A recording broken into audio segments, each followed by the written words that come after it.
Well dear friends, you are with Arvind sir. आज मैं आपको बताऊंगा इंग्लिश आपको बहुत कठिन लगता है। क्यों लगता है? क्योंकि आप उसको सोचते नहीं है कि सरल है, आप सोचते हैं ये कठिन है, इसलिए आप ये मान लेते हैं कि बहुत कठिन है। भाई इसमें होता क्या है, आपके 26 लेटर्स होते हैं, केवल 26 लेटर्स होते हैं, तो कठिन कहाँ से हो गया ये? अब ये जो 26 लेटर्स हैं इनको आपने डिवाइड कर लो, जिन्हें और कम कर दो।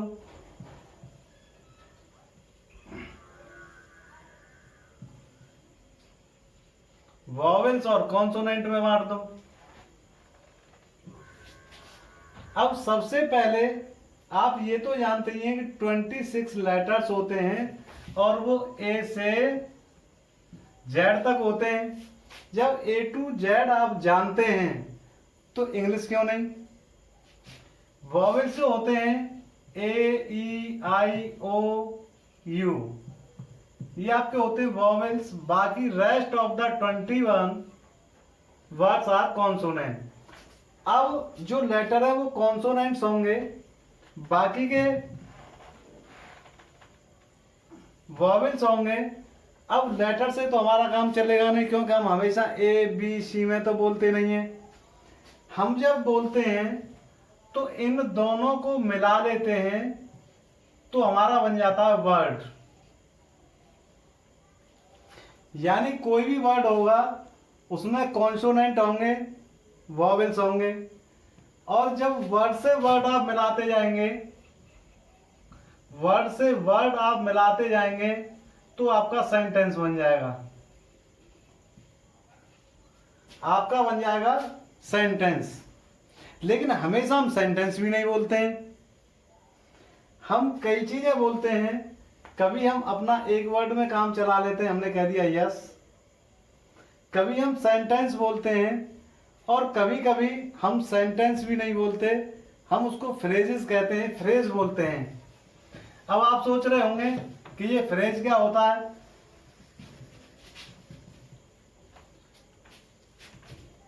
क्योंकि हम हमेशा एक ही चीज पर ध्यान देते हैं कि हमें सेंटेंस आना चाहिए, हमें सेंटेंस आना चाहिए, सेंटेंस आना चाहिए, आपको फ्रेज भी आना चाहिए, क्योंकि आप फ्रेज बोलते हैं।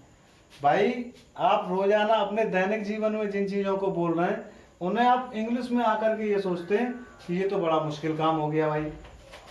अब देखो, सेंटेंस हमेशा हम न तो सेंटेंस बोलते हैं, ना हमेशा हम फ्रेज बोलते हैं, ना हमेशा हम क्लॉजेस बोलते हैं। मतलब कभी हम सेंटेंस बोलते हैं तो कभी वर्ड बोल देते हैं, कभी फ्रेज बोलते हैं, कभी क्लॉजेज में बोल देते हैं। अब ये होते क्या है भाई, आप लोग अच्छी तरह से जानते हो। सेंटेंस जो होता है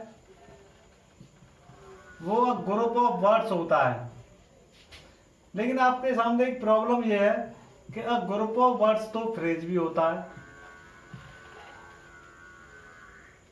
और अ ग्रुप ऑफ वर्ड्स तो क्लोज भी होता है। जब ये तीनों ग्रुप ऑफ वर्ड्स होते हैं तो फिर हमें कैसे पता लगेगा कि सेंटेंस है कि फ्रेज है कि क्लोज है? इससे थोड़ा सा आगे और बढ़ते हैं। A group of words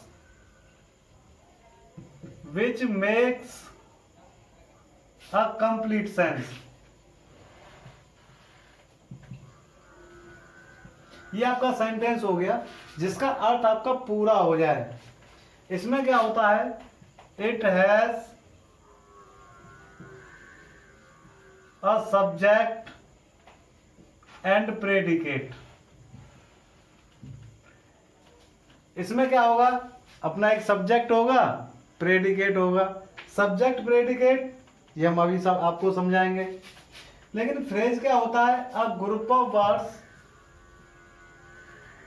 which makes a sense। लेकिन सेंस तो इसका होता है, लेकिन कंप्लीट सेंस नहीं होता, और इसमें सब्जेक्ट और प्रेडिकेट नहीं होता। जैसे कई बार आप कह देते हैं कि आप कहां बैठे हैं, इन द कॉर्नर, कोने में। चिड़िया कहाँ है? On the top of the tree. यहां हम देख रहे हैं कि न तो भाई सब्जेक्ट है हमारा, न प्रेडिकेट है, ग्रुप ऑफ वर्ड्स जरूर है, ग्रुप ऑफ वर्ड्स है और इसका एक अर्थ भी है, लेकिन कोई कंप्लीट अर्थ नहीं है, लेकिन फिर भी हम अपने डेली लाइफ में इसको बोलते हैं, तो वो होते हैं फ्रेज। क्लॉज क्या होते हैं? ये ग्रुप ऑफ वर्ड्स होते हैं, इनका कंप्लीट सेंस होता है, which makes a complete sense. ये बिल्कुल सेंटेंस की तरह होते हैं। It has a subject and predicate. अब यहां आपके सामने एक और प्रॉब्लम हो गई। अब आप सोच रहे हैं कि भाई यहां भी सब्जेक्ट प्रेडिकेट होता है, यहां भी सब्जेक्ट प्रेडिकेट होता है, हमें कैसे पता लगेगा कि ये सेंटेंस है कि क्लॉज है? तो क्लॉज क्या होती है दोस्तों? It is a part of a larger sentence.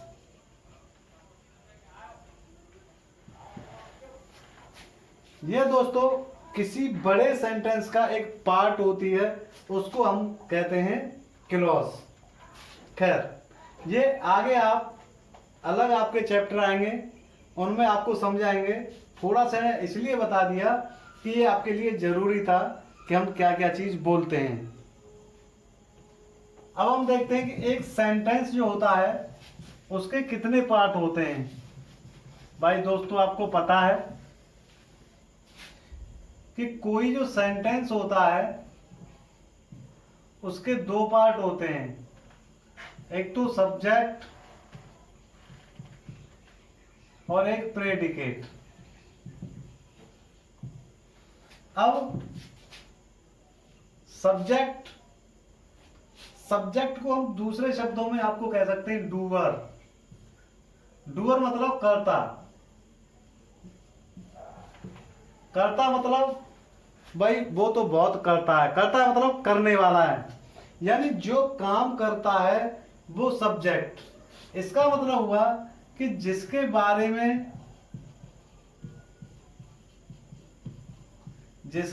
में कहा जाए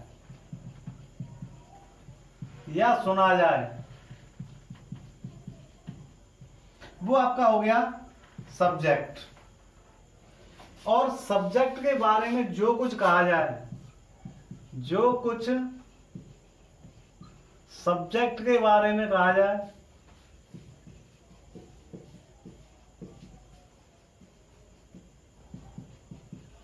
वो हो गया आपका प्रेडिकेट। यानी जो जिसके बारे में हम बात कर रहे हैं वो सब्जेक्ट है, और सब्जेक्ट के बारे में जो कुछ कह रहे हैं हम वो प्रेडिकेट है। हम देखते हैं जैसे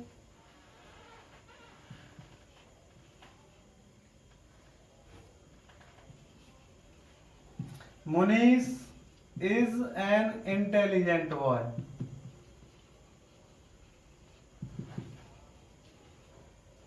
अब भाई हम किसके बारे में बात कर रहे हैं? हम मुनीष के बारे में बात कर रहे हैं। हम मुनीष के बारे में क्या बात कर रहे हैं? हम कह रहे हैं इज एन इंटेलिजेंट बॉय। कौन? मुनीष। क्या है Munish? Is an intelligent boy. तो मुनीष हमारा हो गया सब्जेक्ट पार्ट और ये हो गया हमारा प्रेडिकेट पार्ट। तो जिसके बारे में आप कह रहे हैं वो आपका हो गया सब्जेक्ट पार्ट, और जो सब्जेक्ट के बारे में कह रहे हैं वो हो गया आपका प्रेडिकेट पार्ट। अब हम दूसरे सेंटेंस जैसे देखते हैं कि क्या हमारे सब्जेक्ट में एक पार्ट होता है या अन्य पार्ट भी होते हैं। जैसे a good king was not hunting अब यहाँ हम देखेंगे सब्जेक्ट और प्रेडिकेट, ये हमारा एक सेंटेंस है, इसमें हम देखेंगे सब्जेक्ट और प्रेडिकेट कहाँ है। तो हम देखेंगे हम किसके बारे में बात कर रहे हैं, हम बात कर रहे हैं अ गुड किंग के बारे में।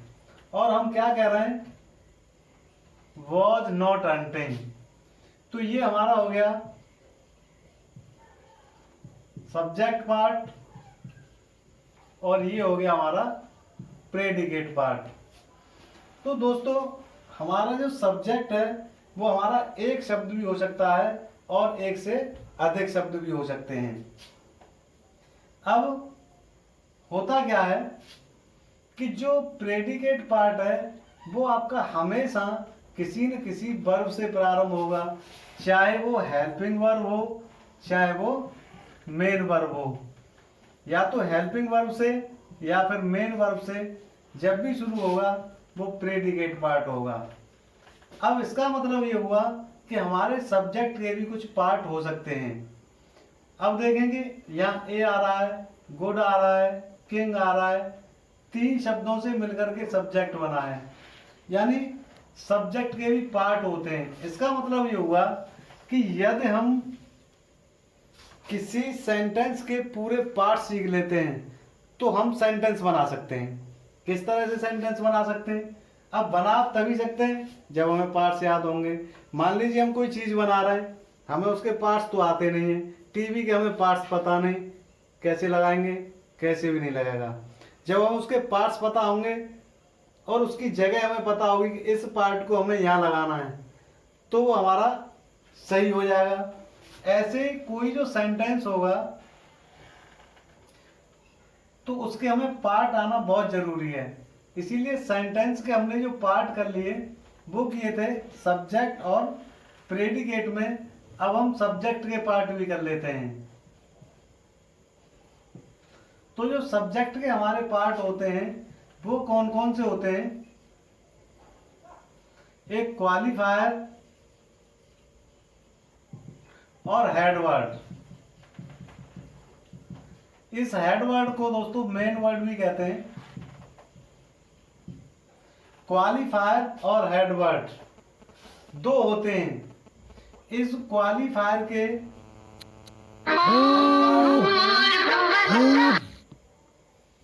फिर पार्ट होते हैं क्वालिफायर के डिटरमाइनर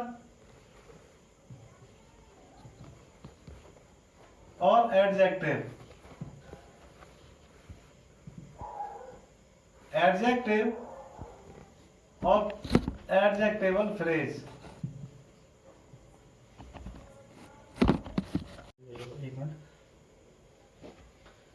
एडजेक्टिव और एडजेक्टिवल फ्रेज ये आपके पार्ट होते हैं सब्जेक्ट के दो, क्वालिफायर और एडवर्ड। और क्वालिफायर के फिर पार्ट होते हैं डिटरमाइनर, एडजेक्टिव और एडजेक्टिवल फ्रेज। अब दोस्तों मान लो कि हमें ये सारे पार्ट्स आते हैं तो एक परेशानी आती है, इन पार्ट्स को हम लगाएंगे कहाँ। तो सबसे पहले आप डिटरमाइनर को लगाएंगे, दूसरी बात आप एडजेक्टिव लगाएंगे, तीसरे नंबर पर आप हेड वर्ड या मेन वर्ड को रखेंगे और चौथे नंबर पर आप एडजेक्टिवल फ्रेज को रखेंगे। तो आपका सब्जेक्ट पार्ट इस तरह से कंप्लीट हो जाएगा। अब आप सोच रहे होंगे कि सर हमें तो डिटरमाइनर ही नहीं आता, उसको कैसे करेंगे। तो डिटरमाइन का मतलब होता है किसी चीज को निश्चय कर देना। जैसे आपके आर्टिकल्स हैं ए, एन, द, ये सब डिटरमाइनर में आते हैं। सम, एनी, मैनी, इस तरह के जो शब्द होते हैं वो सब आपके डिटरमाइनर होते हैं। एडजेक्टिव क्या होते हैं, जो नाउन की विशेषता बताएंगे। जो नाउन की विशेषता बताएंगे वो एडजेक्टिव होते हैं। जैसे काला घोड़ा, घोड़ा कैसा है, काला है। लंबा आदमी, आदमी कैसा है, लंबा है। तो लंबा विशेषता बता रहा है। तो पहले इस तरह के शब्दों को आप लाएंगे जो नाउन को क्वालिफाई करते हैं, यानी जो एडजेक्टिव होते हैं। फिर एडजेक्टिवल फ्रेज। फ्रेज हम पहले आपको बता चुके हैं कि ग्रुप ऑफ वर्ड्स होता है, यानी एक ग्रुप ऑफ वर्ड्स मिलकर के वो एडजेक्टिव का काम करेगा, तो वो हो जाएगा एडजेक्टिवल फ्रेज। और उसके बाद हम लगाएंगे हेड वर्ड को, तो हमारा ये जो सब्जेक्ट पार्ट है ये कंप्लीट हो जाएगा। दूसरी बात आती है प्रेडिकेट पार्ट की। प्रेडिकेट यानी जो सब्जेक्ट के बारे में हम कह रहे हैं वो प्रेडिकेट होता है। जैसे प्रेडिकेट के हम पार्ट करें तो कितने हो जाएंगे, एक वर्ब हो जाएगी और ऑब्जेक्ट हो जाएगा। लेकिन हम यहां तक सीमित नहीं होते, वर्ब और ऑब्जेक्ट नहीं भी होता है तो फिर कंप्लीमेंट होता है। अब हमें कैसे पता चलेगा ऑब्जेक्ट है या कंप्लीमेंट है? तो जो वर्ब होती है आपकी, वर्ब होती है हेल्पिंग वर्ब और मेन वर्ब। यानी प्रेडिकेट पार्ट में सबसे पहले आपकी हेल्पिंग वर्ब आएगी, फिर मेन वर्ब आएगी। ऑब्जेक्ट भी हमारे दो होते हैं, इनडायरेक्ट ऑब्जेक्ट और डायरेक्ट ऑब्जेक्ट।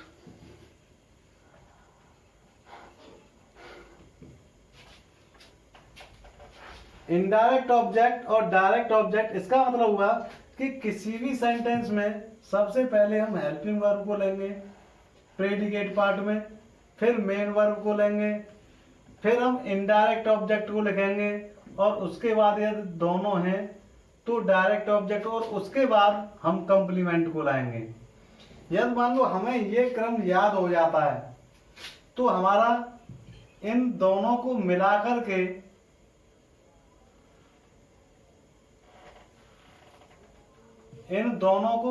के सेंटेंस तैयार हो जाएगा।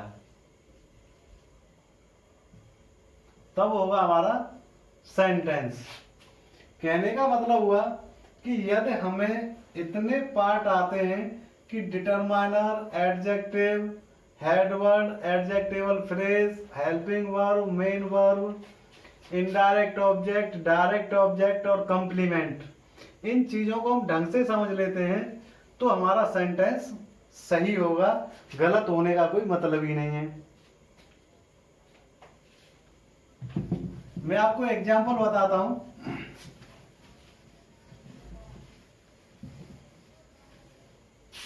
जैसे a green bird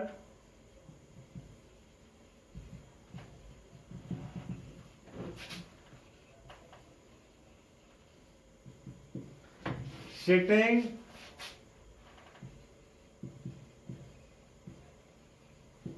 in the tree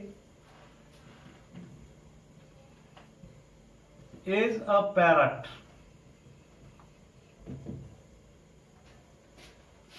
अब यहां हम किसके बारे में बात कर रहे हैं? हम बात कर रहे हैं a green bird sitting in the tree, इसके बारे में। और इसके बारे में हम क्या कह रहे हैं कि भाई इज अ पैरट, वह तोता है। इसका मतलब ये पार्ट हमारा हो गया प्रेडिकेट और ये पार्ट हो गया हमारा सब्जेक्ट। अब हम यहां देखें, जो अभी आपको बताया था उस क्रम को हम देख लेते हैं।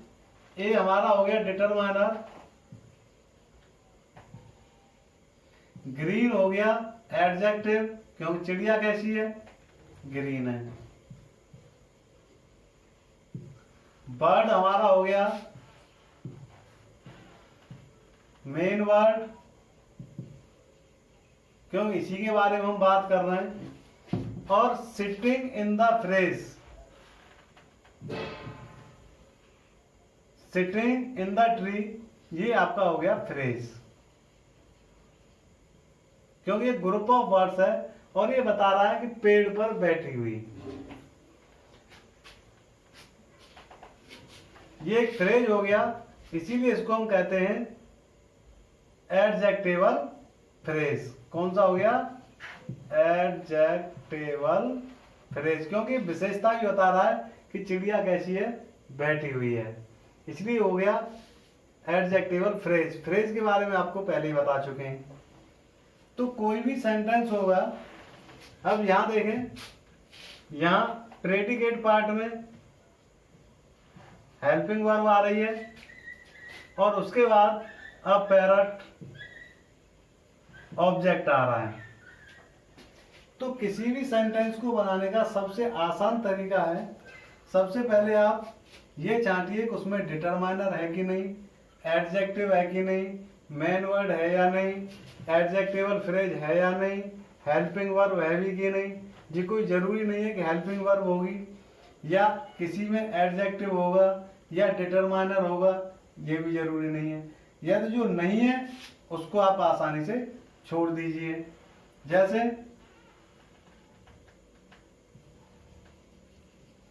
Ram gave me a book, यहां पर केवल एक शब्द है, न डिटरमाइनर है, न एडजेक्टिव है, न मेन वर्ड है, न एडजेक्टिवल फ्रेज है, केवल यही सब्जेक्ट है। और यहां हम देखें प्रेडिकेट पार्ट में, तो प्रेडिकेट पार्ट में क्या है, मेन वर्ब है, हेल्पिंग वर्ब नहीं है, इनडायरेक्ट ऑब्जेक्ट है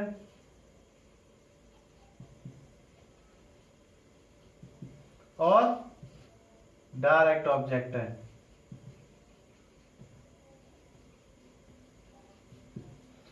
अब हम चर्चा करेंगे केवल ऑब्जेक्ट पर कि ऑब्जेक्ट आप कैसे पहचानेंगे कि वो डायरेक्ट है या इनडायरेक्ट है। क्योंकि ऑब्जेक्ट जो है वो दो प्रकार के हैं, इनडायरेक्ट ऑब्जेक्ट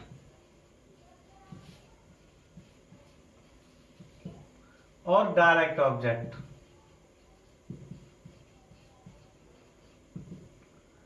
इनडायरेक्ट ऑब्जेक्ट आप किस तरह से पहचानेंगे? कई बार बच्चे ये गलती कर जाते हैं, इनडायरेक्ट ऑब्जेक्ट को और डायरेक्ट ऑब्जेक्ट में ये सोच लेते हैं कि इनडायरेक्ट ऑब्जेक्ट सजीव होता है और डायरेक्ट ऑब्जेक्ट निर्जीव होता है, लेकिन ऐसा नहीं होता। दोनों ही ऑब्जेक्ट हमारे सजीव हो सकते हैं। तो इसीलिए हमें ये सजीव और निर्जीव वाला झंझट बिल्कुल दिमाग में रखना नहीं है।